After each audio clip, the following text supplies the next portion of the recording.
Hello, my name is Derek, and today I'm going to be going over how to apply colors and materials and backgrounds in SolidFace.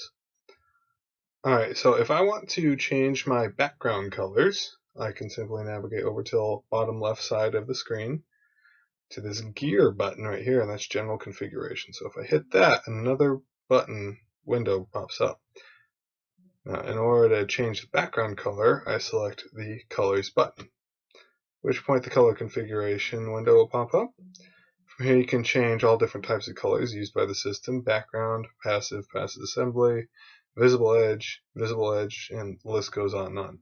So as you can see here, I have a black background, but it doesn't look that way on my screen. It's darker up top and then it fades to a lighter gradient. And that's because I have this checked right here. So if I uncheck that and I hit apply configuration, it's just black. If I check 3D background with color gradient and apply configuration, it turns back to a normal way.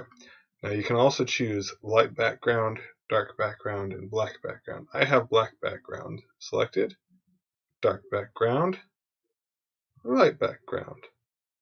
You know what, let's look at what a dark background looks like. I'm going to go ahead and hit apply configuration.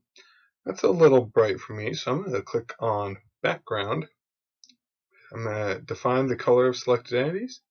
I'm going to drag the slider bar down to where it's nearly black, right about there, real deep purple. I'm going to hit OK and apply. Okay, that's a pretty good background right there. Oh, but see, if you look over here, my dimension text is barely visible. So you know what I'm going to do? I'm going to go back to black background and apply. I like that. Hit OK.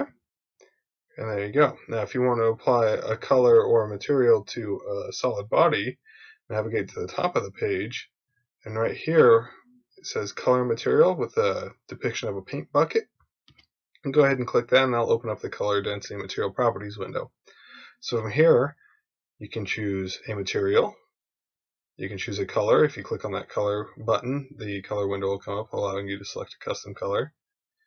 You can choose density if you want to apply a custom density to your part. If you choose material and apply one of the materials from the drop down menu, let's say